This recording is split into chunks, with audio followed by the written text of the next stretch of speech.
ભુજના શ્રી આશાપુરા મંદિર ખાતે આવનારા હોળી મહોત્સવને લઈને તિથિ વિશેષ અને પરંપરાગત કાર્યક્રમોની જાહેરાત કરવામાં આવી છે। મંદિર ટ્રસ્ટ દ્વારા પ્રાપ્ત વિગતો અનુસાર હોળાષ્ટકનો પ્રારંભ મંગળવાર 24 ફેબ્રુઆરી 2026ના રોજ સવારે 7 વાગે થયો હતો। રાષ્ટ્રીય અંત મંગળવાર 3 માર્ચ 2026ના રોજ સવારે 5:09 થશે।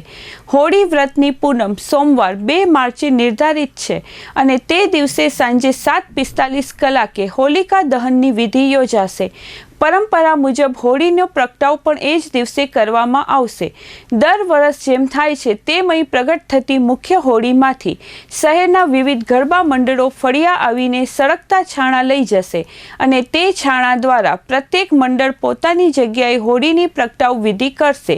શહેરના વિવિધ વિસ્તારોમાં આ વિધિને અનુસરી ઉત્સવની ઉજવણી કરવામાં આવશે।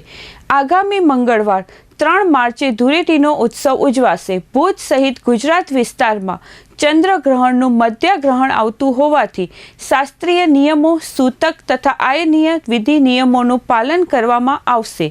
ભુજ આશાપુરા મંદિરના પૂજારી જનાર્દનભાઈ દવેએ ચંચળ ન્યૂઝ સાથે વાત કરી હતી। ભુજ આશાપુરા મંદિરને અંદર સોમવારે 2 તારીખના સાંજના 7:45 વાગે હોળી શાસ્ત્રોક્ત પૂજન વિધિ કરી અને પ્રગટાવવામાં આવશે। અને જે વર્ષોની એક પરંપરા છે કે અહીંયાની હોળી જે પ્રગટે તે દરેક ગરબી મંડળો ફળિયાવાળા અહીંયાથી સળગતા છાણા લઈ જાય છે અને દરેક જગ્યાએ પોતાની જગ્યાએ હોળી પ્રગટાવી અને એનો ઉત્સવ મનાવવામાં આવે છે।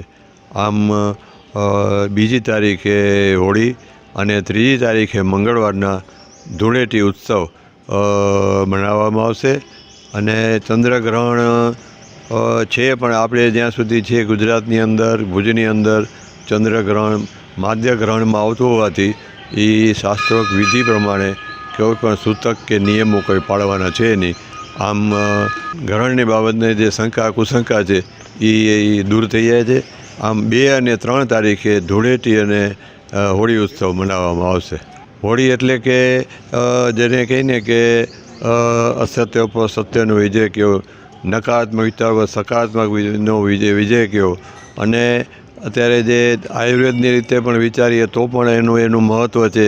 જે અત્યારે આપણે ફૂલા કહો, ખજૂર કહો, દાળિયા છે, જે વસંત ઋતુની અંદર જે આખો જે કફ પ્રકૃતિ આખી હોય છે તે પણ એનાથી લેવાથી દૂર થાય છે। આમ ધાર્મિક અને આયુર્વેદ બંને આ ઉત્સવ સાથે સંકળાયેલું છે।